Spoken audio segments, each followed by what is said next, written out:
And good evening and welcome to another edition of the Big High School Sports Show presented by K5 Construction on 98.9 WXCO, online at WXCO.FM, mobile devices and Alexa by searching WXCO, and on the Civic Media app.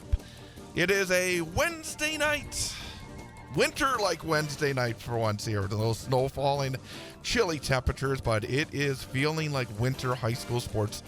Normally, I'm very fortunate to have Jeff Gress across the way, but he's also a teacher over at Newman Catholic, and sometimes have to have some work get in the way, and I'm very fortunate when I do need a special guest co-host. He's been very good with this time, the head hockey coach at Wausau West High School, BJ Brandt. And BJ, glad to have you back. Thanks for having me, Chad. And you know me, I love coming on and talking hockey, even though I'm sprinkling a little basketball too. Yeah, tonight we'll have a little bit of basketball, but we're going to spend a lot of time talking hockey because as we finished up last time around, at the end it said, hey, there was a lot of stuff we never really got to last time around. And this week you've been making the media rounds, and I said it to you last night. Before the show, I said last night.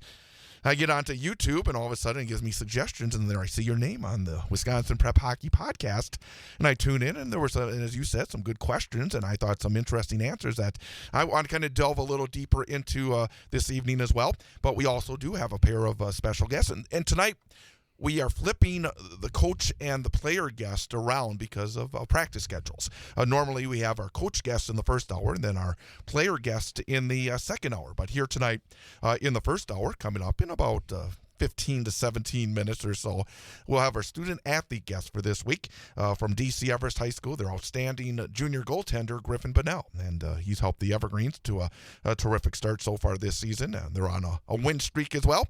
And they're right there in the mix in the Wisconsin Valley Conference in hockey. So Griffin Bunnell joining us at approximately 6:25 tonight. And then coming up in the second hour, it'll be my Wausau West Winter Coaches Night here. And fortunately, both the boys hockey and the boys basketball teams are both doing very well so far this year. And we'll talk to the head boys basketball coach at Wausau West. We'll be talking to Nate Lemons coming up at 7:25 this evening as well. So we have our guests, and we'll have plenty of talk about high school sports here for the next 2 hours on the Big High School Sports Show. I know that a lot of folks want to hear about tomorrow night's game. We're going to save it because I want to hold the audience. Because if they tuned in to want to hear your breakdown on tomorrow night's Wausau West Stevens Point game, we're going to make them hang around for a while because I don't want to go right into that because there is a lot of other stuff to talk about. Let's talk generally since the last time we saw, because we saw you early in the season. And since then, I know you don't keep track of win streaks or the way that your team has been going. At least that's what you said last night. You said somebody tells you about win streaks. Who tells you about win streaks? You usually do, and a couple other people do, and I don't find a ton of merit in it. So it's what's, to quote Kevin Grundy, it's good to look out the windshield sometime and just keep looking about what's at, and that's kind of the message we had today at practice with the guys is, obviously we know what's in front of us right now for tomorrow, but, what we've done in the past has got us to this point, and hopefully we can continue to grow on It's that. actually a wonderful way to think because, if you don't know what the win streak is, as you said, it's done. It's in the past. You have to take care of business the next time around. But I will let the people know that basically you have a 7-game win streak. You've won 10 of your last 11, and I think that's around the same time that you were last with us. What has been the keys to a successful run? You had what are you here before the Marathon Cup, or was it Marathon Cup week? Okay, yeah, because we had Tyler Bars on right before we played Mosinee in the Marathon Cup. So you had the Marathon Cup, and then you were able to beat Mosinee and Everest, both in pretty tight games, and then get some time off after the third round game against EMU, then have the tournament in Green Bay, and then some more time off before getting back into action. You've been getting better. I think, again, the Marathon Cup games were not dominant.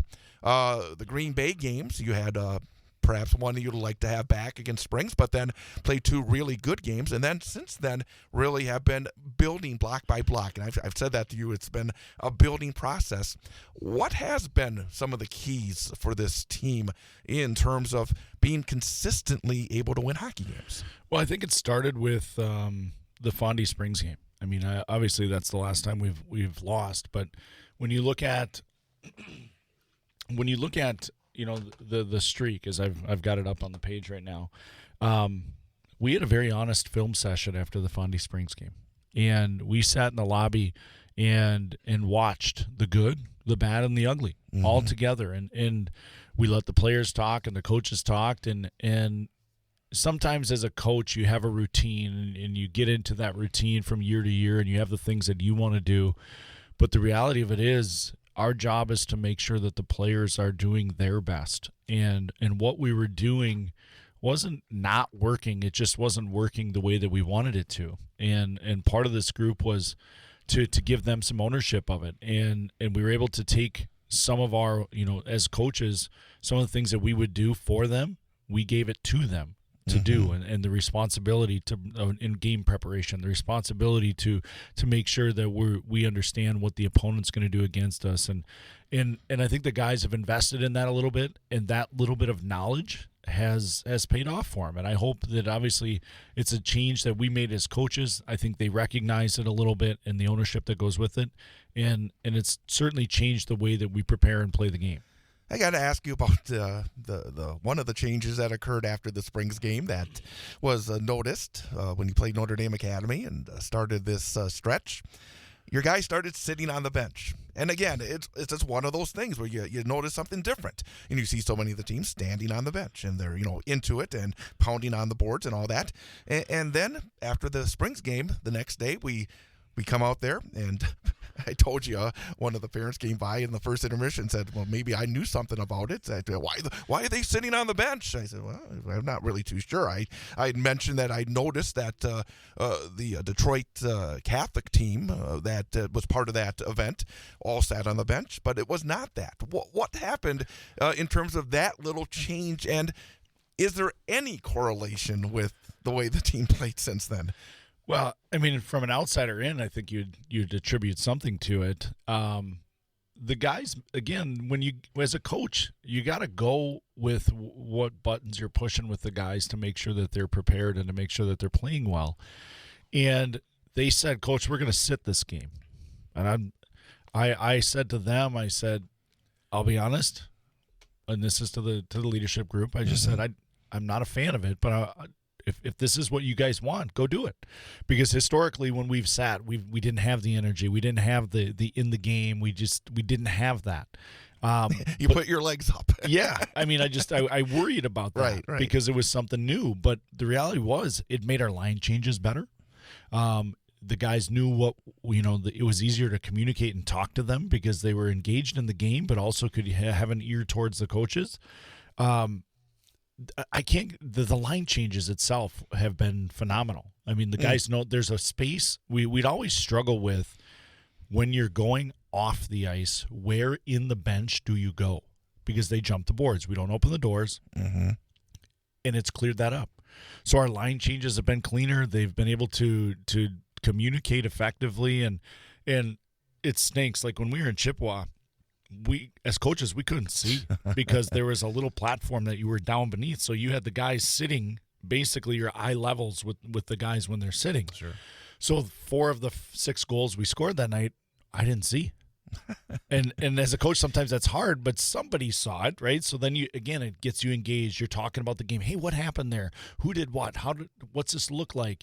So I think it's allowed us to be a little more focused and pointed with what we're doing on the bench, and whether or not it has anything to do with the win streak, it's probably open for debate, but I like the focus that we have mentally when we're in that state. As you look at the Wisconsin Valley Conference, and again, we'll talk about the game tomorrow, but Stevens Point's been consistently excellent all season long. Your team has been on a very significant role now for a number of games. DC Everest is on, and we'll hear from Griffin Bonnell about in a few minutes about how their team is playing.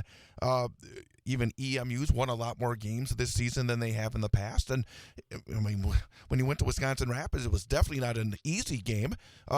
What's your take as the season has progressed in your conference? Well, I think the teams are better. I mean, I think that's the reality. If you look at the conference from top to bottom from a year ago, I think the conference is better. And I think that, EMU winning 8 games so far. They're 8-11, and that's through 19 games. They got 5 games left in the regular season. I think that's the most significant amount of wins they've had in the last few years. You look at Everest, they're on their own 7-game win streak right now, just looking at and that's coming off a 4-game losing streak. So they've been able to bounce back, and part of that is scheduling. Part of that is you got to play well. It doesn't matter who you play. You still have to play the game well, and they are obviously playing well after beating Rapids 4-1 last week Thursday, and then they go to Marshfield tomorrow. But I think if you look at the conference, clearly you've got Spash at the top, and they've been playing extremely well over this last couple week period, and obviously, we want to be a part of that and maybe go the other direction with it. But they've been consistent. They're the number 1 team in the state. They're undefeated for a reason. Part of the reason I asked about the conference first is because then I want to kind of piggyback that with the sectional, because obviously part of the deal with hockey is you have to go in there and sell yourselves, and part of that selling is saying the conference is better. Obviously, it's a little different nowadays because there's so many non-conference games and so many games within a sectional, but at the same time, in recent years, we have not seen the Wisconsin Valley Conference have a top seed. And now when you look at things, and again, there's a lot to play for in the next few weeks before you actually get to that seeding situation, but you're in a situation where if your team continues to play like it has, if Stevens Point continues to play like it has, it could be a Wisconsin Valley Conference tilt to it. DC Everest, if they're able to find a way to get a signature win, because they still have some chances against teams like yourself and Stevens Point. That even the sense is that we've always seen a lot of 8-9 games for these DC Everest kind of teams. Maybe they can move up a little bit. Do you think that others are seeing that this conference is a little bit better than it's been? Well, I think it's how we perform against the big rivers, because we do get the opportunity to play them a lot, and it's Big Rivers, Wisconsin Valley Conference, and Superior. Yeah. And you look at the way the Superior's built their schedule. They've tried to build, to make sure they've sprinkled in some of those opponents too, so that they can be seeded appropriately and seeded well. I think that a lot of it has to do with how the teams do against the other conference. When you look at whoever their conference champion is going to be, how did the Valley teams do against them? And that kind of puts us in a slot, if you will, where and how to gauge things throughout, because we don't have all teams head to head. So you have to look at comparables. You have to look at common opponents. You got to look at score. And score is sometimes a little trivial because, there's situations, there's power plays, there's penalty kills, there's injured players, there's different goalies. Those things get to be a little bit trivial. But the head to head part, obviously, in the seeding process is super important. And I value first common opponents. So if there isn't a head-to-head matchup, both of them have played a particular team. How did those games go? Were they both wins? Is there another common opponent? So you just have to, as a coach, I said it on the Prep Hockey podcast, I don't ever want to go away from this. Right. 2 reasons. 1, I think we get it right. And 2, I love the process as a coach to go in and defend your team and sell your team to why you should be a particular spot, because you do the homework. You look at all the layers that it happens. I've got my huge spreadsheet that I go in and you figure those things out. I love that process, and I don't think you get that from the computer. You could ask Nate when he comes in. I don't think the seating's been right for them. Right. I just don't think the formula can work what humans can do face to face, or at least through a Zoom call. I remember back when Jeff Ruking was coaching the Warriors on the boys' side, and I remember did a game the night before they had their seating meeting. He showed this incredibly thick binder. The information that he had prepared for that meeting back when basketball still did the meetings, and you had to basically sell your team. It definitely is it's very, very different. I think you're exactly right. I think that for the most part, because you do have, you can't really hide. It's, if you're not straight with the other people, they can see it. You can try to, spin it any way you want, but I imagine that you can see through anybody that is kind of trying to spin, don't you? Well, I'll say this. Our sectional, whether it was, when we had the old sectional of Eagle River and Lakeland and all them, to the new section now that we've gone 2 divisions, everybody's valued head to head. And I think regardless of, there's some anomalies out there when a team, gets a team later in the season that maybe they shouldn't have. And you just kind of, you go through the process of seeding that head-to-head is just the way that our group has gone.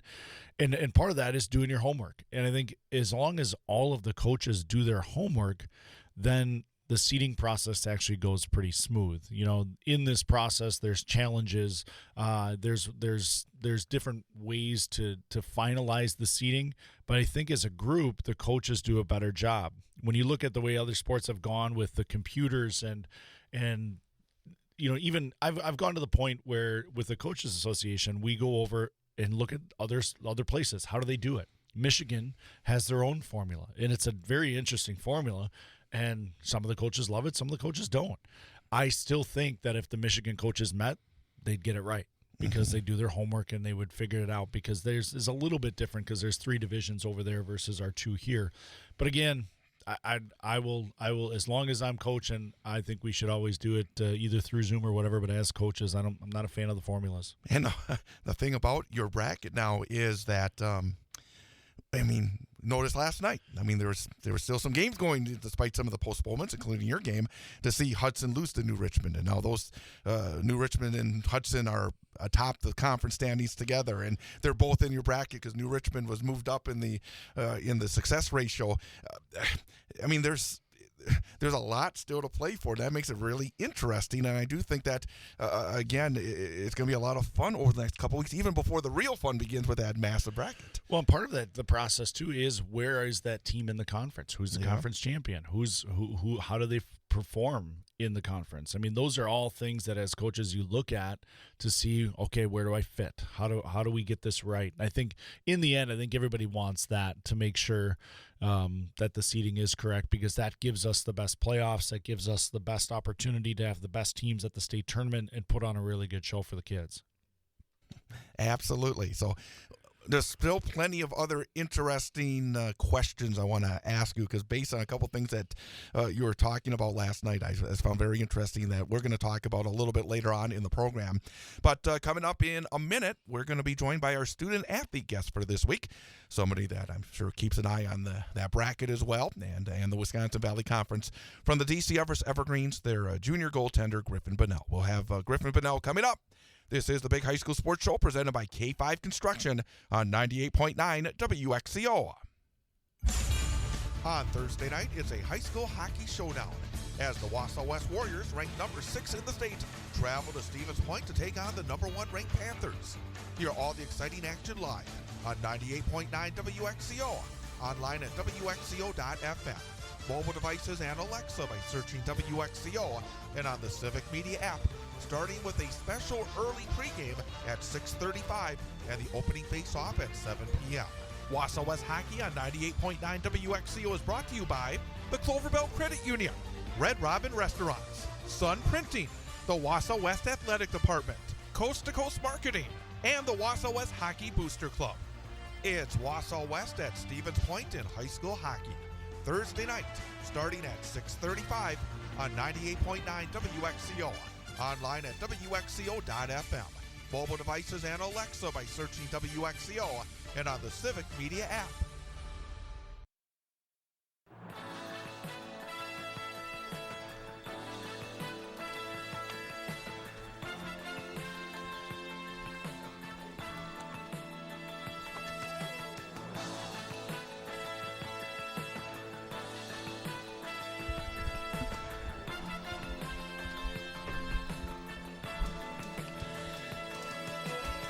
And welcome back. Big High School Sports Show, 98.9 WXCO, online at WXCO.FM, mobile devices and Alexa by searching WXCO, and on the Civic Media app. Tonight, joined by BJ Brandt as my normal co-host for the winter sports season, Jeff Gress. Some teaching duties over at Newman Catholic. But again, tonight we are flipping our student athlete and our coach guest because of some practice schedules. I'm very happy that our student athlete could join us a little early tonight from DC Everest Junior, Griffin Bunnell. Griffin, thank you for coming on by. Yeah, thanks, Chad. Absolutely. And number one was talking to the coach about how his team has been doing pretty well recently, but your team has been doing very well recently as well. 7 wins in a row. As you look at where your team is right now, I imagine there's a lot of confidence going on over a little south of here. Yeah, it's just absolutely great when we can get a good amount of wins going together, and especially at this time of year, it's good for us to go on that win streak, and as we're heading towards playoffs, we can keep it going hopefully, and it's just nice to have that confidence around this time of the year. I'll talk more about this season in just a few moments, but I want to kind of go back because when I had Coach Vance Lyke on a couple of weeks ago, talked a little bit about the process, and you're part of that process where there were a lot of younger players that have kind of grown together. And going back the last 2, 3, and I mean even 4 years, I think a couple of your seniors were part of this growing process. I remember Thomas Passano was a freshman who was a very impressive freshman. Now he's already a senior. It feels like, snap of a finger. The process. There's obviously some growing pains. There were some seasons where it was maybe a little bit more difficult, but it does look like each of these steps has gone up. You've won more games. You've gone deeper in the playoffs. You had a good playoff win on the road last year. Could you talk about what the mindset was at the beginning? Because you started as a freshman. You have had a lot of experience in this growing. What has this process been like, and how good does it feel to see the fruits of a lot of hard work? Yeah, so it's been interesting. So when I came in freshman year, we were a really young team, a lot of sophomores, a lot of freshmen. And as we've progressed, I mean, we're 2 years into the process now. I'm a junior. We got some good seniors, and we're a bit of an older team, more mature team. And I think you see that through our record. We came in, we didn't really know what to expect, but I think we've developed really well, and we're going to continue to develop, which is great. But it's turned out good, and I like where we're going. And if we can just keep up the hard work, I think it's going to turn into good things. Got a question, BJ? Yeah, I mean, talk about you're a goaltender. Talk about when you were a kid. Like, did you skate out? What made you decide that you wanted to stand in the net? And just talk about what the difference is, obviously, player goaltender as a youth kid. Yeah, so early in youth, squirts, peewees, I did both. I'd skate out in half the games, and I played goalie, and then because Zach, also my age, we'd split goalie and we'd skate out too. But as we got older, got into Bantams, we'd switch off playing goalie, and we just sit on the bench as a goalie, so we became full-time in Bantams. So as you get older, you just kind of progress, and you learn that you like playing it. So we switched fully into it, and it's a lot different. How much of it was you liked it, and how much of it was that you're good at it? I mean, going into it as a little kid, I mean, I liked it. I just loved doing it, and I think that's what matters most, is that going into it, I just was like, I tried it a few times. I was like, man, I really like this, and I just wanted to keep doing it more and more. How old were you when you first, number one, started playing hockey, and first time you got all the pads on as a goaltender? I've been skating since I was pretty little. I remember my dad got me out onto the ice as a little kid, and that's great. I'm happy he did that for me, and I really appreciate what he's done for me. But I played a little bit of goalie as I was a squirt, and I just kept playing more and more as I got older until we got to where we are now, and that's all I'm doing. What's your favorite part about being a goaltender? Honestly, I think that you have the ability to change the tides of the game, and it's a lot of responsibility, but I like that, and knowing that I can really help our team out, give us some energy. And I think when we all know that, we can all kind of like work together as a group, and it gives us a lot of energy. I like that I can do that for our team. I remember you as a freshman, a very good goaltender. I mean, as a young player, you really came out and did a nice job very quickly at the varsity level. But at the same time, you've continued to take strides forward. How would you say, what would be the areas that you've most improved on since you first started as a varsity player up to the point you are right now? I think that just going into it as a freshman, you're not 100% sure what to expect. I mean, it's a big jump to come into high school hockey and to start playing right away. And, I mean, I think starting off, I just wasn't super confident. I would always be super nervous going into games, and I just didn't really know how to handle that. But as I've gotten older these next 2 years, I just became more confident, and I know that I'm capable of doing the best I can be on the ice. And I think just that's something that's helped me a lot, is maturity throughout these past few years. We're talking to Griffin Bonnell, goaltender for the DC Everest Evergreens, our student-athlete guest this week on the Big High School Sports Show, presented by K5 Construction here on 98.9 WXCO. You mentioned your goaltending compatriot, Zach May, right? Yes. Zach May. And the thing is, he's done a really nice job and he's had opportunities. Yeah. What's it like when you have, two guys that we've talked about this in the past where it's, you can't switch lines. You're out there. And obviously you've had a wonderful almost 3 years. What's it like, having, a really good, I apologize if Zach doesn't want to be called the backup, but at the same time, the other goaltender. Because what's the relationship like between goaltenders? I think it's really great, and having both of us there, and we're both very capable of playing at a high level, which is great. Not even just for us, but for coaches too. They know that whoever's in the net, we got a good chance. And I think the best part about it is that we really just push each other to get better. And since we're both so good, so competitive, in my opinion, that we can just push each other. And I think it's great that we can have that kind of competition, that friendly competition. But at the end of the day, it improves both of us, and I think that's great that we can both go in the net, and we both know we're capable of playing at that high level. So, with goalie, sometimes when kids are hockey goalies, they play other sports, but they typically trend to not play like catcher, or maybe sometimes they do, or goalie in lacrosse. What other sports do you play, and what's your role in those sports? So right now, I play golf in the spring. So, that is what it is. But I did play baseball in youth, and I was a catcher, which is funny. But, yeah, so I did that. But then they're both in the spring, and I decided I kind of wanted to stick with golf. I really like it. So nothing wrong with it. I tell you, it's amazing the number of student athletes that come in here that after a long winter sports season, that in a sense, and again, it's nothing, and I know golf coaches probably just say, oh no, it doesn't seem as intense. It's not. No. And after a long, intense winter, and the winter sports season does seem to go very long, I imagine number one, it's just nice to get out of a ice rink after a while. And number two, again, maybe a chance for a little bit of a mental break, because I know that anybody that is at the level that you are in terms of your hockey, there's a lot outside the season as well. Do you use it as maybe a chance to be competitive, but yet not maybe at the same level where you are able to take maybe a tinge of a mental break? Yeah, I've always thought it's great to just, I think no matter what it is, like hockey, but all things involved, sometimes you just need a break from whatever you're doing, like not just hockey, I think with everything. So it's nice to get that little break in. And of course, we still have summer practices.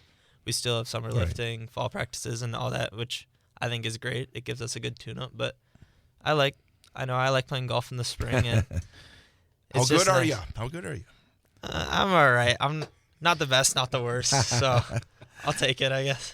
Well, Chad, in the spring, the golf season is like a spring hockey season, because there's a lot of guys throughout the Valley Conference that play golf. Oh yeah, So they compete against each other in the arena and the rink in the winter, and then they're playing golf with each other. Because the way it works in the golf world is you play with kids from other schools. You don't play with your teammates, so you get to know other kids like outside of the rink. Like that's one of the things when I was coaching golf. I coached with Matt Johnson for a lot of years. Oh yeah. And it was fun to watch kids who competed against each other in the winter season, whether it was basketball or hockey, and then come together and get to know each other a little bit, because you got to play golf. That's 9 holes, 18 holes. Like you get to know somebody a little bit as you play, as you go from match to match to match. I forgot you had coached that, so I wasn't being slighting on you and Matt, definitely for the golf coaching. Are you involved in outside season hockey? What's your hockey like outside of the high school season? Yeah, so obviously we have those team practices, but I also do wheel in the fall, which is Wisconsin Elite Hockey League. It's just a fall league that comes from 6 different regions of the state, I believe, and they put together a team, and you just play against each other, and it's good competition. It's good to help tune up for the season, and I know a lot of guys that do it around here, so I think that's a good way to stay tuned up for the season. Yeah, talk about that though, because in that moment too, you get to play with guys from other teams. Like our region, Chad, is Region 2, which spans all the way from Eagle River down to Rapid. So that's kind of the pool of kids. Talk about what that's like to play with those guys, and then come November get to play against them. Yeah, so actually a lot of that wheel team is from Wisconsin Valley. So it's a lot of us just combined together in the same team, which is super interesting because we play each other twice a year during the regular season, and it's super high compete level, and we love to beat each other then. But you come together, you get to know the guys a little better, and you get to know them off the ice, and you can still not like them when you're playing them in the regular season, but then you get to learn that they're great guys, and you love playing with them, and it's just a super good experience. And it gives you something to, when you stuff somebody during the regular season, if you know them, it's even better, isn't it? Yeah, you get to have a good laugh out there. Yeah, it's fun. Stepping away again from the ice for a moment, what's your favorite class in school? Oh, man. Well, we just started the new semester, but I love finance class. It's probably my favorite class.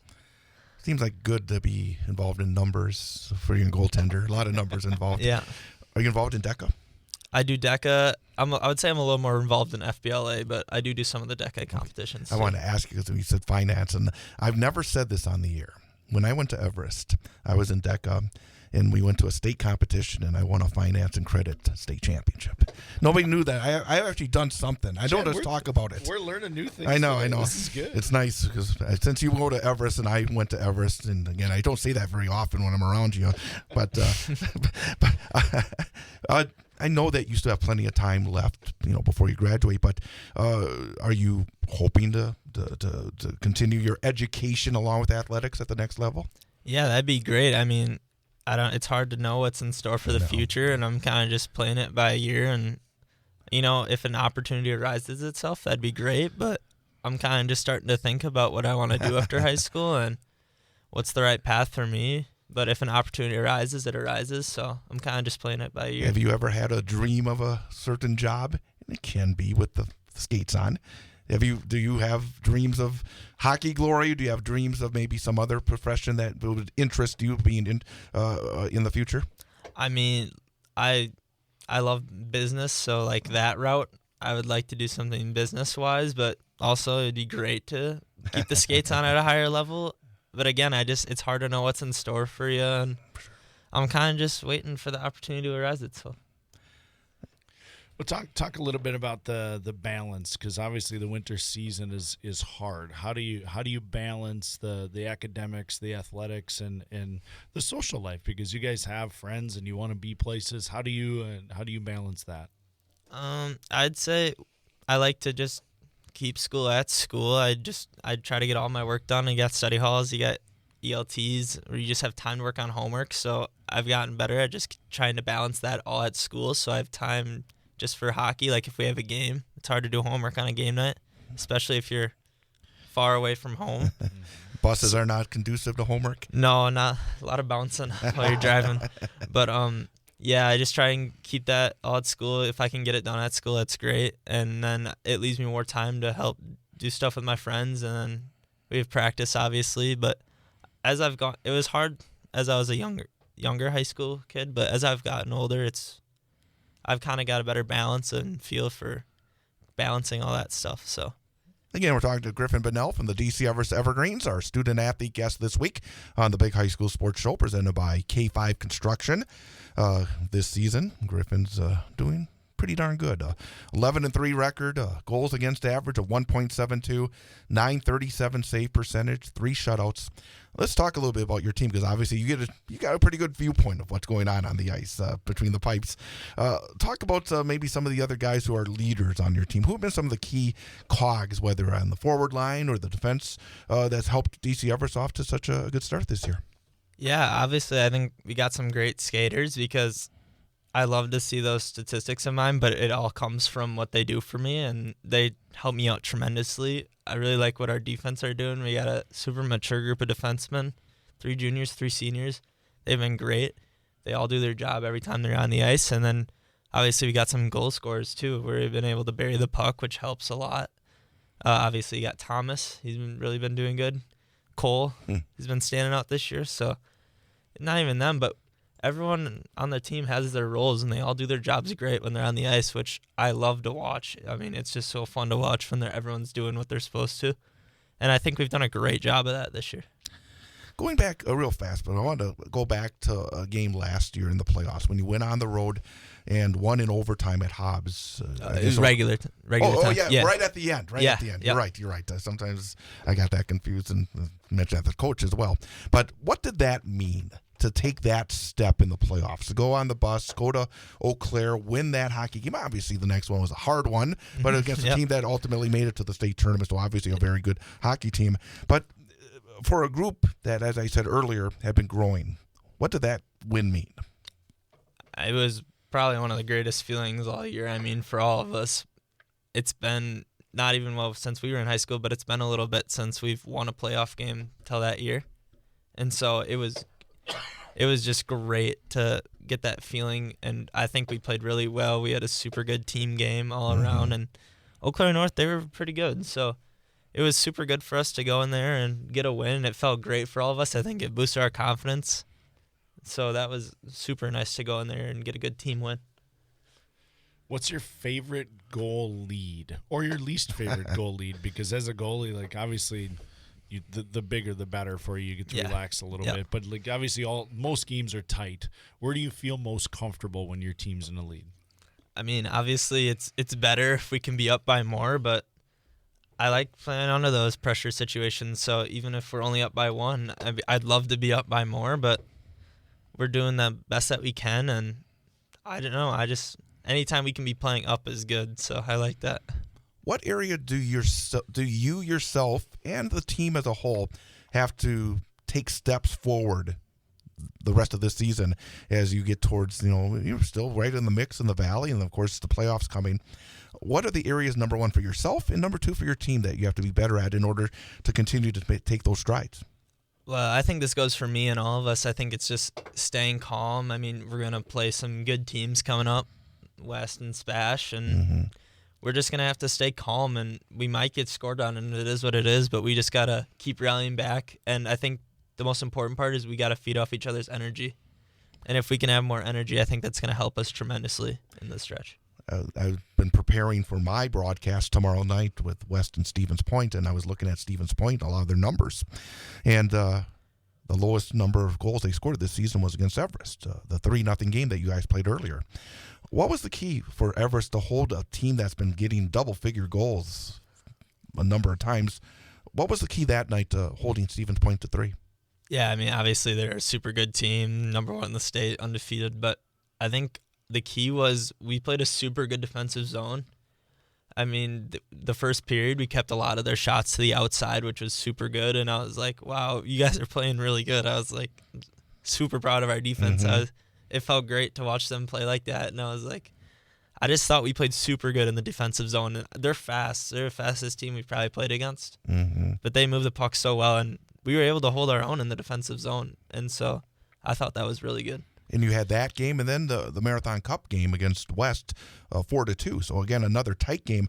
Do you feel like your team is close? That you do have an opportunity with the second go around? And again, you don't have to listen to when he talks about West, but you got Stevens Point coming to Greenheck Turner.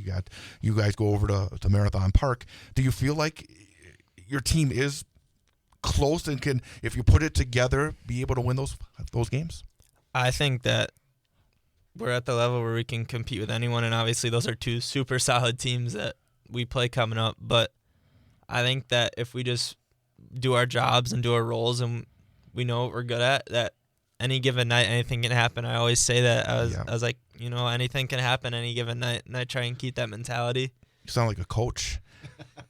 Way too much like a coach. Do you have a favorite rival? Is there a game that gets the juice going? I always just feel a little fire when I go out and play every night, but obviously there's a few. I mean, in the Valley, it's always a good competition, and I don't know. There's a lot of those games you just want to go out and win, and you got that fire. So That it's sounds like a good. coach too. They're all the Yeah, same. there's You a know? very, I mean, I'm sitting here. I think it makes it a little bit different. So we'll go off the high school topic. So goaltenders always seem to have like a favorite NHL or college goalie that they model after. Who's your person? Who do you like as an NHL goalie that you're like, I really admire that guy for how he plays? I've always loved Marc-Andre Fleury. I knew you were going to say since that. I was a kid. This reminds me of Like, MAF, you know? his play style, I admire that. He makes saves that you didn't think were possible. So I just think that's super cool, and I've always loved what he's done. So he's my favorite. And then college level, I've been watching Trey Augustine for Michigan State, and obviously he played on the USA World Junior team. So those are probably my two. What's your favorite NHL team? The Islanders. The Islanders. Yeah. That was unexpected. That was unexpected. Why the Isles? Well, so I used to be a Minnesota fan, and then when I was a little kid, and then for whatever reason, I loved Cal Clutterbuck, one of their players, and he moved to the Islanders when I was like 9 years old, so I switched over. But since I've got there, like I really like Ilya Sorokin. He's their goalie, so I've kind of just fallen in love with the. That's actually interesting because when I was a kid, my favorite team was the Rangers. And then John Van Beesbrook left for Florida. And then they became my favorite team. Yep. So, again, if you have a favorite player and he goes off somewhere else, it's not just about the laundry. It's about the people in the jersey. I think that's actually a good thing. Well, mine was the North Stars, and then they moved to Dallas. You can't go to Dallas. And I couldn't follow with them. And then when we had kids, we picked Austin Matthews was drafted by the Toronto Maple Leafs. So we, as a family, we decided we're going to cheer for the Maple Leafs. So it's not a great time to always be a Maple Leafs fan, but that's the team we root for in our house. It makes it worthwhile when your team does win. And for the Isles, they got a legendary goaltender as their coach now, so Patrick Waugh. So as in our final few minutes, I guess before I get towards my end, anything else you want to ask? Because we're getting towards the end. No, I mean, you could talk just a little bit about, like Chad mentioned, the process that you've gone through from a freshman to a junior. What obviously size as a goaltender, you've grown a lot over those couple years. Where do you feel you've improved the most in those 2 years, just in your skill set as a goalie? Well, I mean, every day at practice we have an alumni from 2019, I believe it was, came back, and he's now the goalie coach. He's been trying super hard to learn it, and he's done a great job. And so every day we're just working on positioning and getting our angles down because you got to be in the right spot. And so I feel like I've improved tremendously on that, getting in the right spot. And I think that just my movements have crisped up a lot and my angles have gotten a lot better. And I can honestly say that for every goalie that's in our goalie room. I think that we've all gotten so much better at positioning, and it's just super nice that he came back and helped us out with that. Is this an exciting time of year? I mean, because as I said earlier, the winter sports season, whether it's basketball, whether it's wrestling, whether it's hockey, it's a long season. You have to go, basically you start before Thanksgiving. Thanksgiving weekend's usually kind of a kickoff, and then you go through the holidays and you go through call it the dog days of winter. As you get to the middle part of January, you can kind of see the playoffs in the horizon. Do you feel it? Does it start to build? Yeah, I mean, as you get closer to playoffs, and I'm sure it'll grow in the next few weeks, you just get a little more excited because those are the games that matter most. I mean, all games matter, but when it comes time for playoffs, you really want to win, and it just gives you that extra push. So I think it's super exciting going into playoffs. And I mean, I just want to imagine what the seniors are feeling. I mean, no, it's going to be their last ride. They're going to get a huge burst of energy. Mm-hmm. So I think that as we just get closer and closer to playoffs, the energy gets growing, which is really good. Does winning breed winning? Have you felt that in this stretch? Yeah, I think we feed off a lot of energy. Like as we get wins, like obviously the energy is going to be higher in the locker room after a win than a loss. And I think just when you have a lot of winning going on, it's nice to get some energy moving. We hope to use that going forward in our upcoming games. Anything else you want to ask Griffin before I give my final question? No, they've got a heck of a stretch here. They got 6 games, and obviously wish them the best of the luck, and we'll see them in February. Enjoy Marshfield. All right. That's one of my least favorite places to go. Might be a little chilly, but we're ready for it. It wasn't as cold this year. That's good. I know. It was weird. I don't know. So Marshfield and Mosinee, those are the two worst. But I know we normally ask this question to a senior, but you've had experience. You're a 3-year varsity player. You played it's really amazing how many games you already played, how many minutes you've had between the pipes. Based on what you've learned, what piece of advice would you give a freshman just coming into the DC Everest program that you've learned over the last 2.5 years as a member of the Evergreen varsity?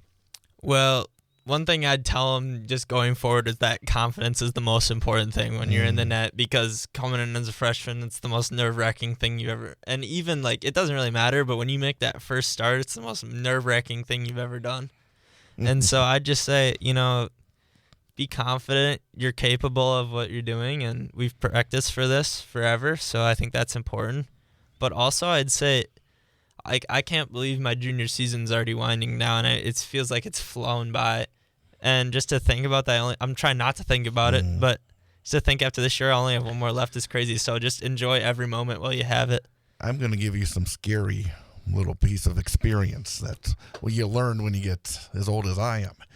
You think it's going fast now. You wait till you get older. It goes really, really, really, really fast. But no, it's been I've enjoyed watching you develop the last 3 years. It's been a lot of fun watching you and your teammates grow as a group as well. Yeah, best of luck against the Tigers, and best of luck throughout the rest of the season. Thanks, Chad. Absolutely. Griffin Bunnell from the DC Everest Evergreens. We'll take a time out, come back with more. It is the Big High School Sports Show presented by K5 Construction on 98.9 WXCO. It was a rough week on the hardwood for unbeatens and top-ranked teams. I'm Travis Wilson, and this is a WisSports.net Minute brought to you by Just a Game Fieldhouse in Wisconsin Dells. More high school sports news after this. You may have heard of Just a Game Fieldhouse in Wisconsin Dells, one of the country's premier destinations for youth sports and events, but did you know that Just a Game does so much more? Just a Game also delivers end-to-end apparel, equipment, and event solutions with their state-of-the-art screen printing and embroidery facility that can help with branding for your team and business items, including uniforms, apparel, and more. Just a Game also offers digital services that include a cashless digital platform and event live streaming. Just a Game has also added a second brand new facility in Reedsburg. Find more information at justagame.com. We are down to just 6 unbeaten teams remaining in boys basketball in Wisconsin, as 8 squads suffered their first defeat last week, including 4 top-ranked teams. It started on Friday night when Division IV top-ranked and defending state champion Mineral Point played a thriller with Southwestern as the teams went back and forth down the stretch. Everett Dressler buried a three-pointer with 14 seconds remaining to put Southwestern ahead, and they'd hold on for a 79-77 victory. Saturday saw 3 of the top-ranked teams go down at the Lacrosse Center as part of the Midwest Players Classic. Division II number 1 Mount Horeb led perennial Minnesota powerhouse Caledonia at halftime, only to see things slip away in a 70-59 defeat. Later in the day, in one of the most anticipated games of the event, Breck, Minnesota outlasted D1 number 1 Wisconsin Lutheran 67-64 in overtime.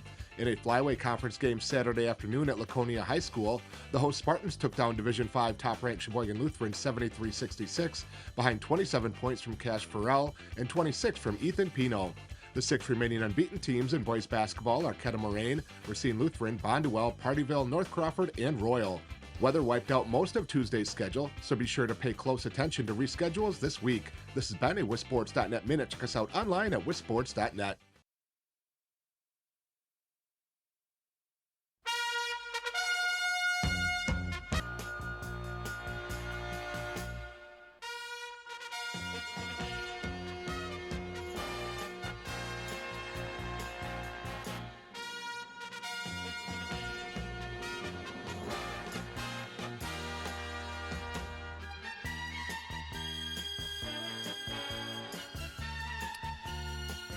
And welcome back.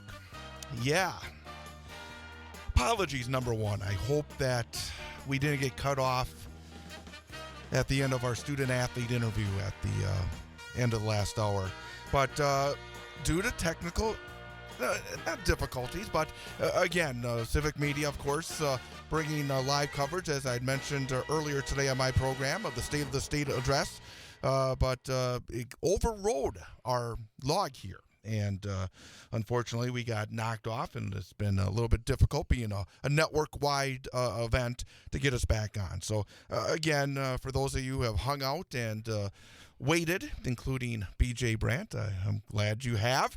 And we're going to put this all up on as our podcast at the end of the show as well. So again, we will make sure that everybody gets the complete show on our podcast. But again, apologies for the issues on a night where there is the state of the state, but also our program here tonight. All right, it's like a long rain delay. Get back into it here, and again, thanks to Griffin Bunnell, and you've obviously had a chance to see him in action so many times. Very nice young man. Very nice to have him in here tonight. Yeah, I mean, somebody who means a lot to the Everest program right now. He's played well, and certainly he's somebody that is having a successful season and is a big part of the success that the Evergreens are having. When you take a look at their season, they're on a seven game win streak right now. Looking ahead, they've got 6 games remaining in the regular season for them to finish off a regular season and then go into the postseason. Coach Van Slyke, somebody who's been in this game for a long time, understands the process. You heard Griffin talk about the process a little bit there, where he was, the long game process. He talked about from a freshman all the way up to where he's at now in the middle to the end of his junior year, and he's just, they're having a really good season and looking forward to continuing that process as the playoffs go along. We're going to take a quick timeout and then come back and talk to Nate Lemons, coming up, the Wausau West boys basketball coach, as we continue here on the Big High School Sports Show on 98.9 WXCO. On Friday night, the Wausau West High School boys basketball team travels north to take on the Merrill Blue Jays in a Wisconsin Valley Conference matchup. Hear all the exciting action live on 98.9 WXCO, online at WXCO.FM. Mobile devices and Alexa by searching WXCO, and on the Civic Media app, starting with the pregame show at 7 and the opening tip at 7:15. Wausau West High School boys basketball on WXCO is brought to you by the Cloverbell Credit Union, Red Robin Restaurants, Sun Printing, the Wausau West Athletic Department, Coast to Coast Marketing. It's Wausau West at Merrill in high school boys basketball. Friday night, 7 o'clock for the pregame, 7:15 for the opening tip. On your home for high school sports, 98.9 WXCO, online at WXCO.FM. Mobile devices and Alexa by searching WXCO, and on the Civic Media app.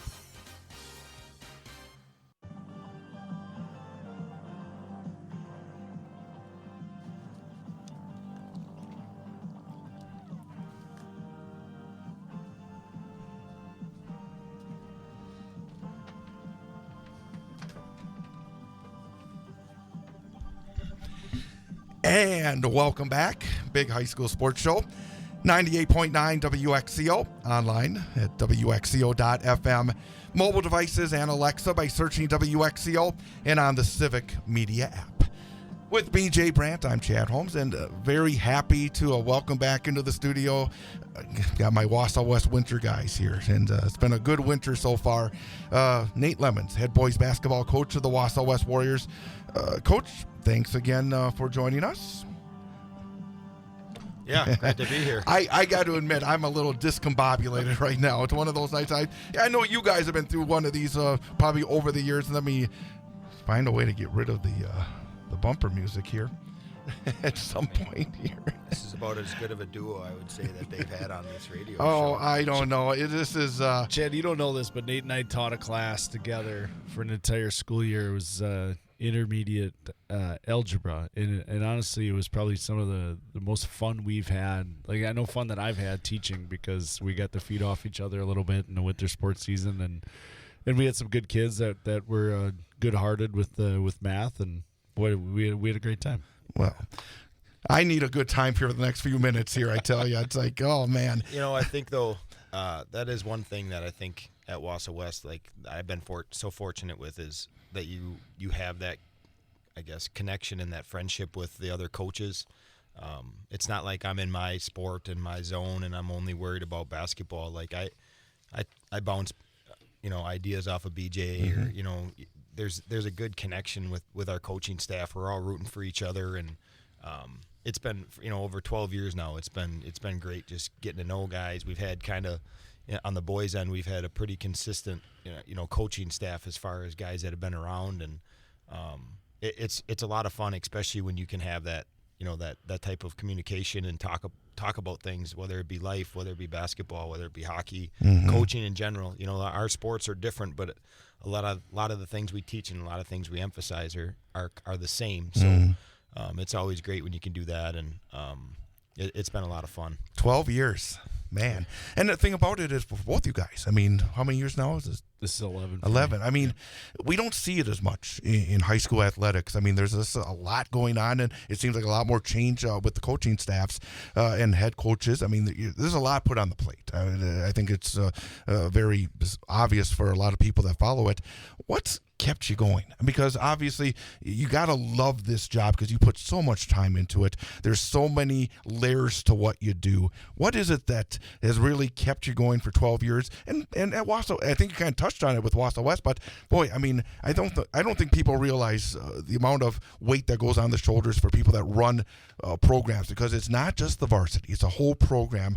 What are the biggest reasons that have kept you in this with a young family and everything else in your life?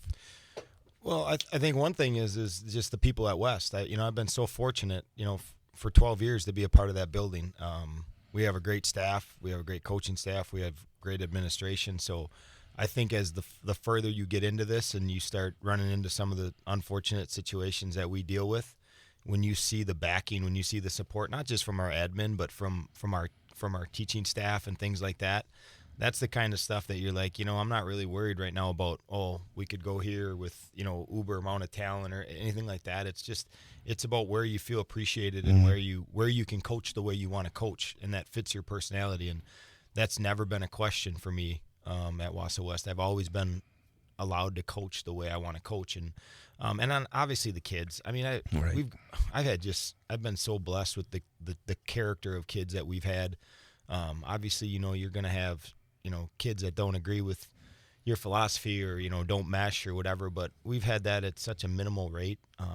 We've just had great kids throughout our program, and that's honestly what makes it. The wins and losses are great. We sit up at night about the losses. The wins, it's like, okay, when you move on, you're thinking about the next thing.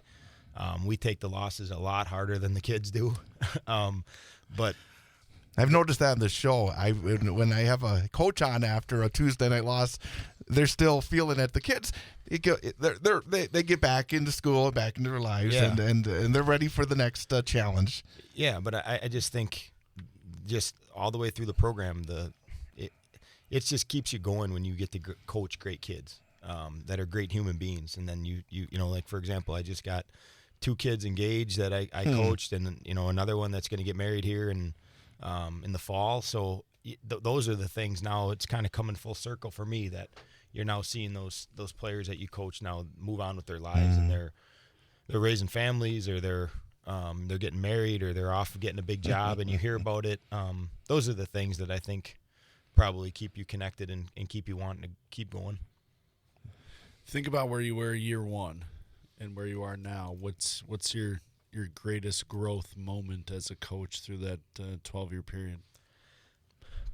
Probably perspective, just keeping things in perspective. I think as a young coach, you live play by play. I still am intense, but I was probably to a point where it was like, holy man, like, you watch yourself now, and it's like, you probably realize as a coach, you're like, man, no wonder why the kids are turning it over. You got them so nervous because you're all excited. So I think that perspective on, and keeping things simple. I think you, as a young coach, you come in with all these ideas and all these things that you think are going to be magic potion to get kids to put the ball in the hoop, or to this new exciting, set that you think is going to score every time. And the longer you get into it, you're back to, I coach my son's 4th grade team, and we do some of the same stuff at the varsity level. And me and BJ have talked about it. Just the simple things that take you so far that it's harder to do than what people realize, because you always are intrigued by all the stuff that's out there. But year one especially, just keeping it simple and keeping it in perspective. let's talk about this year. And obviously, it's been a very interesting start, a very good start. You've had a trip to Florida. You've had a lot going on up to this point. But one thing that's stood out when I've talked to you is that you've been really impressed with your guys. That in a sense they've grown in a way that, in terms of toughness, in terms of being able to finish games, that maybe was even a little surprising to you, and that has to be a wonderful thing. Well, yeah, I think anytime a team surprises you with things that you in a positive were going to way, be a struggle. Yeah. But just, I mean, we've defended beyond what I thought we were going to, and we just talked about that tonight, especially rebounding the basketball. You know, we weren't great offensively against Marshfield, but we allowed 0 offensive rebounds against Marshfield, who has us, I think, about 6 inches at each position. So just our grit, the way we rebounded against East and kept them off the glass and kept them on the perimeter. Even in a game like, you know, Everest, where we weren't good offensively, defensively, you know, we kept ourselves around after we turned off Felch's water a little bit. But I just thought we were going to have to score the ball better than what we are, because I think we have more in the tank offensively and can, I think, be a little bit better offensively and more consistent. But defensively, we have just been a very, very difficult team to score on, and I thought that was going to be something that we were going to have to, I guess, emphasize a little bit more than right now. That's kind of what we're hanging our hat on. Yeah.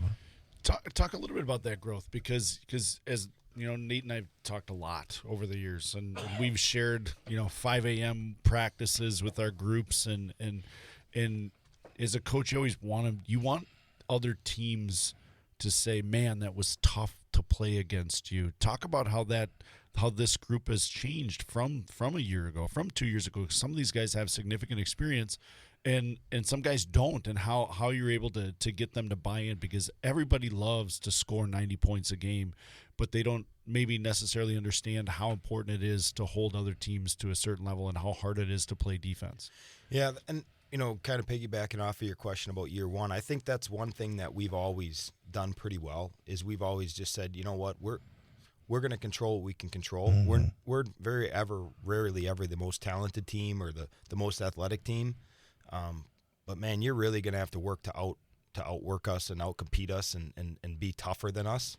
And I think that team, I thought this year going into it, that was going to be what maybe my greatest challenge of all the teams I've coached, is like, man, we're going to have to just figure some things out with this team of how do we get them tough and grit. And we really haven't. I mean, I think we've just been the tougher team, which has allowed us to have the success that we've had. But I think understanding who you are is so important. And our kids have done that really, really well. They don't try to be anybody they're not. And I think that's so important in having a successful season, because when you have to convince kids, like, hey, we're not a 90-point team. I mean, if the gym's empty, I don't know if we can score 90. And getting them to buy into that, to where we have to share the bat. And that's what this team has done. They've just said, this is who we are. They can score the basketball, but they can't do so in the same way that some of these teams can, that have just guys that individually can break you down or individually can just make plays. We have kids that can play, but they have to share the basketball. The ball has to move. We have to get them in positions where they can attack the correct way, and a way to play that plays to their strengths. And I think that's what this team has done so well. Even when we, you know, struggled offensively, like Everest, we took 22 more shots than they did. You know, that's just, we're getting the shots we want. We're giving ourselves second, third, fourth, fifth, sixth chances. Yeah. They're just not going in. And that's something that you can say, okay, well, we still put ourselves in a position. And the same with Marshfield. I mean, they made 13 threes against us, but I thought defensively, you know, we gave up 50 points off of 13 5 threes. twos. You know, and so we didn't shoot the ball well. Right. And so that's, I think, the struggle with us right now is when it's not clicking early, get out of the quicksand, because we just keep working harder and harder, but we're continuing to settle instead of, we're going to get the ball here and it's going to just keep building, and we're going to get ourselves out of this little rut. We've stayed in offensive ruts in some of these games where it's just a struggle. Again, we're talking to Nate Lemons, head boys basketball coach at Wausau West, here on 98.9 WXCO. You mentioned a couple of times the DC Everest game and the Marshfield game. I got to talk about the really big games that you won. Mm-hmm. I mean, go to Stevens Point and beat the Panthers for the first time in a long time. Go to Wausau East and be able to go home on a Friday night with a W. Those had to have been just really... What was the feeling for the guys? Because obviously those were significant, especially the Spash game early, where you talked about maybe you had some questions early. You had a game against Eau Claire North that you probably thought you should have won, but you bounced right back with that Stevens Point game. Those were, for lack of a better term, gut check games, weren't they? Yeah, and I think you just touched on it. How we bounced back, but before each one of those games, we lost a game that we felt like the Eau Claire North, we were in control, and we felt we got on our heels and we just kind of gave it away. And then the Everest game, we just felt like we didn't do things, and we just didn't play a good game on our home floor with the ability to beat a quality team. But then we responded the next game. So we lose to Eau Claire North, we come back, we beat Spash on their floor. We lose a tough one to Everest, and we come back and we go to East and we beat them. And East was probably our best game all year as far as how we played. Defensively, we were so good. You know, Bennett's ability to keep Jesse in front, he's a really good basketball player. And then our bigs' ability to keep, you know, Kaylee and those guys on the perimeter and just not let them, when you watch them on film, how many second chance opportunities they get. And when they're scoring, then they can set up their press. We just didn't allow them to set up things the way they wanted. And then offensively, we were so efficient in that game. Those are the responses that you're looking for from a team. You know, you lose a tough game and you come back the next and it's gone, and you're focused and you come out and perform after losing a tough game. Those are the things as a coach for me. It's like, you know, you can really win with those guys. Efficient is a word that is not exciting, but I do think it says a lot about a number of your guys. I think that when you look at Griffin Lang, you just... He I don't know if floats is the word, but he moves around in such a way where he makes it he's so smooth out there. And I think you can say that about a number of your guys, that they're very efficient in what they do. You look at Bennett, who continues to be just a consistent presence. Sometimes I think Karji may be a little more we can call exciting at times, because he's got some great talent. But if you look at Nico, I mean, just does things really well. You give him the ball, he executes well. Miles, I mean, you just keep going down the list. Efficient is a really good word to describe a lot of these guys, isn't it? Yeah, and I think it's efficient in their role. You know, and Miles has a role, and he's efficient in it. Nico has a role, and he's efficient in it. And those guys staying in their lanes, accepting that, embracing that, has allowed us to be efficient. You know, to talk about Griff, that kid, he's like a 35-year-old in a 18-year-old body. I mean, he thinks the game to a very high level. I mean, he sees things and makes plays and understands the game at a level that not a lot of high school kids see. And the same thing, we're constantly on him of like, come on, man, be assertive, but that's just how he plays the game. And so I think as he is progressed as a sophomore, you know, he played as a freshman for us, junior. I've had to kind of tell myself, like, let him be who he is. And because I was always like, come on, you got to, you know, play harder. It seems like sometimes like he's like, man, you're taking a break. He's so analytical of the game and always thinking about what could be happening, that at times I've bogged him down, because I'm trying to make him be more assertive or more up-tempo than I think what he wants to do. And so I've really had to just say, Griff is Griff. He knows what he's doing. Let Griff be Griff. And he communicates. We have really good conversations. But he's a unique player. I'll use that word. When I watch him, it's almost like you can see, like if you were at the chalkboard, you know, because he would always probably move exactly the way it would be designed. He knows exactly where to be. He knows exactly where he needs to be. And then, you know, as you design it, you execute it to put it in the hole, and he's going to put it in the hole. I mean, he looks like that type. It's like sometimes there's some guys that are a bit more, you know, crazy when it comes to him. They get the job done. He just looks like, hey, this is the way it's going to get done, and he's going to get it done. Mm-hmm. Yeah, he's been truly a pleasure to coach, and obviously you talk about great kid. I mean, I don't know. They don't make too many of them like Griffin. And you could go down the list with that with our senior class as far as you can talk about 5 kids. Couldn't ask for 5 better seniors. Kids that have just led by example. We have some vocal leaders. Just a good mix of kids that have really, really just been a really good leadership example for our program. Talk a little bit about the Florida trip. I mean, you guys got to go down, enjoy some sunshine and basketball, and I'm sure a lot of other things. There's probably more than basketball with that trip. Talk about that trip and what it meant for you guys. Yeah, and you know, BJ, I don't know how you feel about and I don't know if hockey's increased games, but I'm so not for 24 games, you know. So the season gets long, so it feels like if you don't do anything during Christmas, that you get just jammed. And so, what a great trip! And again, it's easy to take trips like this when you have great kids that you turn loose and you don't feel like, you know, you're going to be getting a phone call or things like that, and they're going to represent your program.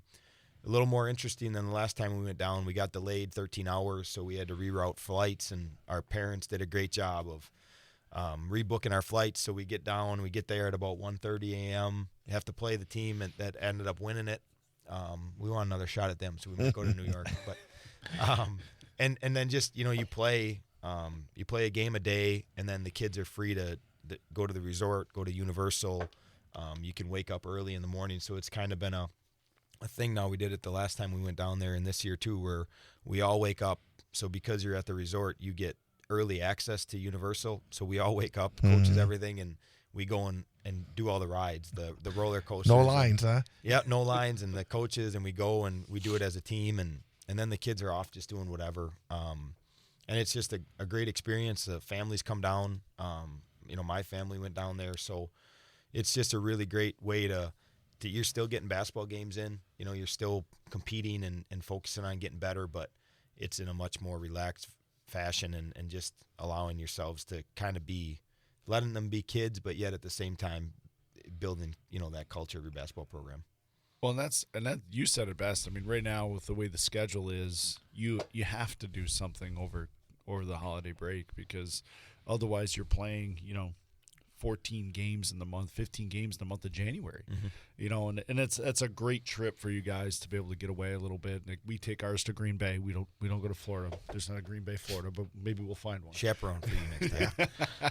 So, but it's fun to see you guys enjoy yourself, and obviously you were successful down there, which is a big part of it too. Yeah, we were successful the last time we were there, and you know, I'd love to have another shot. That was another game that we went cold offensively, but just, you know, how the kids battled down there. But I think more importantly down there, when you go on a trip, and it's just so I don't know what the word is. It's just so satisfying as a coach when you can go down there and you literally are not thinking about anything. You know, the kids are texting you like, "Hey, I'm going here. I'm going here. Okay," and you can just be with your team and just be enjoying the fact that we have a group of guys that are blessed enough to play basketball.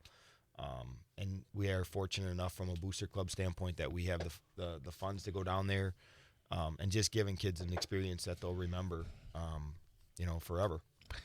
Let's talk about your conference. Going into the year, it looked like it was going to be a loaded conference, and it is a loaded conference. And the thing is, people knocking each other off. I mean, we mentioned your games. I mean, it's just a really fun conference this year, isn't it? I guess from the outside. I don't know how much inside, but it's as good as it's been in a while, hasn't it? Isn't it?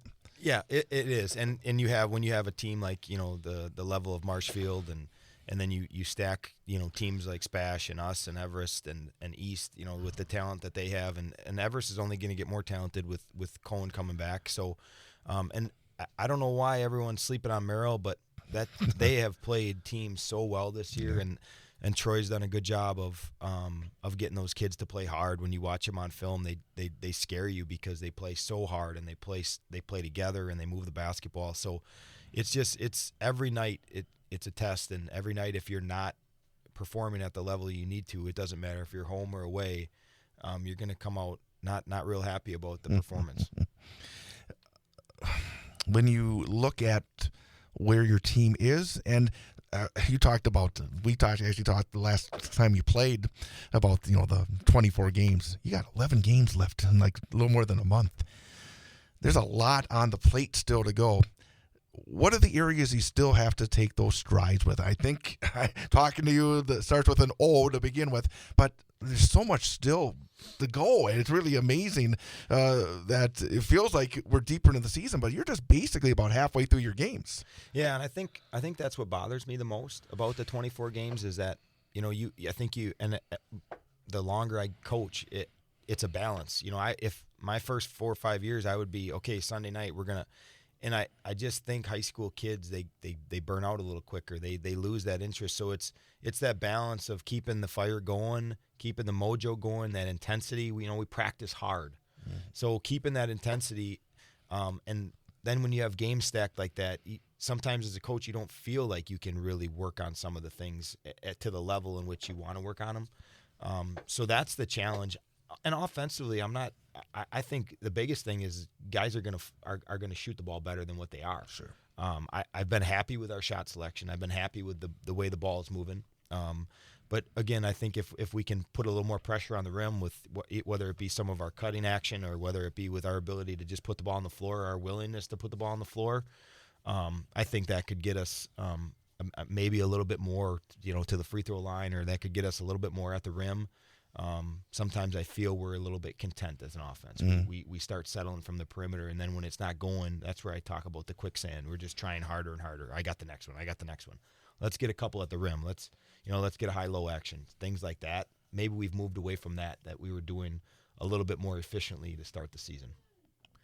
We were talking about the hockey still doing the coaches getting together, and I think we wanted to kind of get a feel. Do you think that the Valley being, I think, at a higher level this year, you're going to get that respect from the computer? Do you trust the computer? No. I guess because I wanted to ask you about that, because in listening to BJ, he says, we can go in there and we can go right down the line and say this, and this. You guys don't have that opportunity. Is that something that I guess generally you're feeling about that? Yeah. I don't know how I feel one way or the other. I felt like when we did a coaches meeting, I'm not for these big sectionals. Because then you get conferences pinned against conferences, and I don't think people vote appropriately. I've always been someone that says, I'm going to vote to where I feel teams are. It's the fair way to go. We've moved away from that. Now we vote to either get our conference stacked, or we think our conference is better than this conference. And then the computer, there's no rhyme or reason. They don't give us the formula. They don't tell us the weighted amounts to what's weighted, and so then the seedings come out, and it's like, well, head-to-head obviously isn't a huge thing, if anything. And so I guess I don't really like the computer. The only thing the computer does is it saves me an hour or 2 hour drive to go to a seeding meeting. But at least at the seeding meetings, you could look people in the eye and say, well, we beat you, or no, you're right, we didn't beat you, and you can start stacking it together. And I felt like there was a little more accurate interpretation of the sectional. But again, I'm not a huge fan of 4 teams for Division I. I think that's a joke. It is. We used to have 8 teams, and we used to have our sectionals and demographics of the state. But we're running into a lot of, competitive balance and all this stuff, and we don't have a system to do competitive balance. I mean, we can say that teams are better in the southeast part of the state or the Fox Valley, whatever. The fact of the matter is when teams are good, they rise and they get through their sectional and they win state championships, and it doesn't matter what their sectional looked like. When Spash was winning their state championships, the Valley still thought they were better than us. So that stuff frustrates me, but ultimately, what are you going to do about it? So you just go and you try to control what you can control. We got to win basketball games. We got to beat people. We got to go play a tough schedule, even though that doesn't seem to matter anymore either. But it does get us ready for the playoffs, and I think we've played a tough enough schedule that when we do go up against quality opponents, we've been there. We've seen that athleticism. We've seen that speed. So we're ready for those types of things. One of the things that as a coach, as you age in this game, whether you're head coach, assistant coach, or combined years, right? We've been in this for a really long time. Is getting involved with your coaches association. Is that something that because obviously when you and I complain about the things that we can't control, we try to find a way maybe we can't control it. Is that as you've gotten into this business, have you found yourself maybe more involved in the Coaches Association or just maybe a little more interest in some of those things to have a little bit of say in some of the outcomes that maybe we didn't like? Yeah, I mean, I haven't run for any positions, but I mean, I've coached the All-Star game a number of times. I've done clinics and stuff for the WBCA, and I'm always part of the emails of voting and sharing the surveys and things like that. But ultimately, some of the things that I think are our biggest gripes or our biggest setbacks from a basketball standpoint, from the WBCA we talk about and we express, but ultimately they fall in the hands of someone else. So I don't know if that was a setup question. Well, no. There's a lot of knowing looks here, I think. Well, I think all of the coaches associations feel the same way. I mean, I think we try to guide our sport to the best that we can because we know what our kids want and we know what our kids need and the experiences that they want and what they need for their high school athletic experience. But ultimately, we're not in control. I mean, the WIA ultimately makes a decision, whether that's from the board of directors or the liaison or whatever it may be. But I know that I can speak from my experience as the president. We've had a really good relationship. It hasn't always been good. I mean, it's this ebbs and flows as people come through and change positions. But I can, having an outsider watching your computer rankings and watching some of that stuff, totally understand the conference alignment because we're a little bit in it now on our side with the Big Rivers and you look at it and you just hope when guys go to the meeting that they're doing the right thing, as you would say, for the right team to get everything right. And I think on the hockey side it's a little bit easier because we don't have 200 plus teams. We've got 86 for there's obviously more than 200 in basketball, but those little things that people don't think about that fall on a head coach's plate and things that keep us up at night. When I think some of the things that bother me is the rich history of the Wisconsin Valley, and I understand that enrollments change and things like that, but we were talking the other day of it used to be you had 16 conference games and then you played 4 non-conference. Well, you talk about the environment, the high school environment to a conference game compared to a non-conference game. Well, now next year we will have the same amount of non-conference games as we do conference games because Merrill will be out. We'll play. Chad, what do we play? We'll play 10. No, we'll have 14 non-conference and 10 conference games. I think and so, my thing is then where do we go? What are we thinking about? Where West is headed, the demographics. Will we ever, will the consolidation happen again? Or will we botch that again? I don't know. But things that bother me too about just the WIA or basketball in general is I grew up watching the state tournament. And what the state tournament was when there was 8 Division I teams to what the state tournament is now, they can say they sell the same amount of tickets, but the venue, the atmosphere, it is different. It is a different vibe. It is a different feel. We continue to get closer to spring breaks. So now you've got these teams that have just made this historic run, and half their town is on spring break. I just think there's somewhat easy solutions and planning that could take place that would allow us to keep the atmosphere of high school basketball, because I think that's ultimately what makes high school basketball great. Is it's your community, and high school sports, high school hockey. When my kids are asking, "Hey, coach, can we go early practice so we can go to the hockey game?" Like, heck yeah, let's move our practice. Let's make sure that we're supporting our community, and ultimately that's what high school sports is. And it's turned into, I don't know if more games means more kids are going to get scholarships, which that ain't happening. I don't know what the rationale is, because if you truly understand player development, if you truly understand building teams, practice is the most important element. And when you flood the games, I'm sorry, but to a 16, 17, 18-year-old kid, he's just thinking, it's just another game. And then you put club sports onto it. I mean, how many games before these kids start losing that competitive edge or that ability to really just hone in on, all right, I got to really focus. This is my one, instead of, I got another one tomorrow. I got another one Saturday. That stuff bothers me. No, and that's something I've noticed over the 12 years, that the atmosphere, the community aspect of your program is important to you.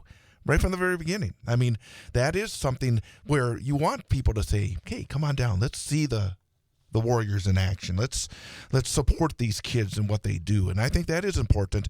And we only have a few minutes left. I wanted to ask you, because I think the game on Friday, the game against Merrill, another instance where it's going to be more than a basketball game. We're going to be putting something together that's important to the Merrill, obviously, because they started this kind of game every year, but it's very important to the Wausau West basketball community as well.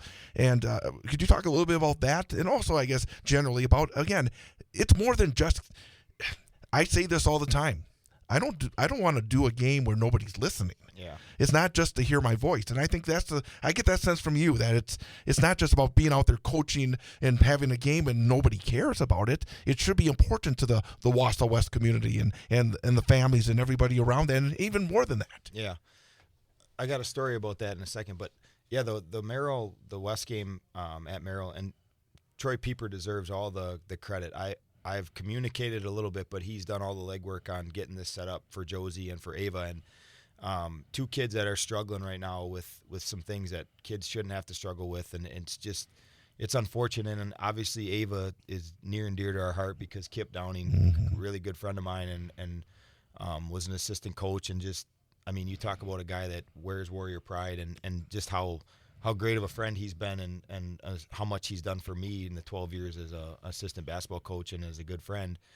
We get to hopefully help them, and I hope we get a lot of people out and we can raise some money to help these girls kind of overcome this and get their lives back to normal. Because we all have kids, and we can't imagine how that would feel if that would happen for us. So it's a great cause. I'm hoping that we raise a lot of money and we can get these girls moving in the right direction. I know the one is down in I think it's Georgia at a specialty place that hopefully is going to have her walking and getting on with her career and her high school career, and then hopefully we can get Ava figured out and get her going back to doing the things that she loves and being able to enjoy her life. You said you have a story? You got about 2 minutes to go here. Yeah, just a basketball story. So I coached with Tom Diener when I was down in Milwaukee, but one thing that resonates with me is I was talking to Drake and Travis Diener, and we were talking about high school sports and college, and they said, honestly, we never thought about playing college basketball. We thought about how good we could make Fond du Lac basketball. That's all we thought about. We grew up thinking about Fond du Lac. We grew up thinking, and we just played because we wanted to play for Fond du Lac. And then, it got to our senior year, and now all of a sudden it's like, oh, and then I went to college. And then I got to college, and I wanted to be the best DePaul player, the best Marquette player. And I think that's missing. I think kids don't live in the moment. I think kids set their goal of like, I'm gonna go Division II, or I'm gonna go Division I, and they chase things where it's like, if you just focused on what you can control right now, and you put everything into it, the rest will fall into it. And that's a really hard thing to get kids to understand now, because there's so much pressure, so much hype of, I tell kids, do you realize how good you have to be to be Division III, to play Division III? I mean, these are all state kids. Like, go to a game and watch these kids play. I think kids struggle with that. Now they're just so focused on the next thing, instead of just be the best Warrior basketball player you can be, or the best Warrior hockey player you can be. And you'd be amazed at how much you just, all of a sudden, things will fall into your lap because you're controlling what you can control. We could keep going for another hour, but Nate Lemons, thank you. We'll see you Friday in Merrill. BJ, thank you. We'll see you tomorrow in Stevens Point. And thank you all for joining us here on 98.9 WXCO. We are the NFHS.